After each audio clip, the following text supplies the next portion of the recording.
elementary pa lang, napapansin na nila mga gawi kong parang hindi pambabae. Kasi bis na Chinese Carter, laruan ko ay text sa cholens.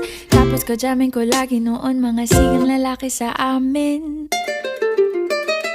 Nung ako'y mag-high school ay napabarkada sa mga bay. Curious na babae na ang hanap din ay babae. Sa halip na makeup kit, bit-bit ko ay gitara. Tapos pormahan ko lagi ay long sleeves na t-shirt at faded na lonta.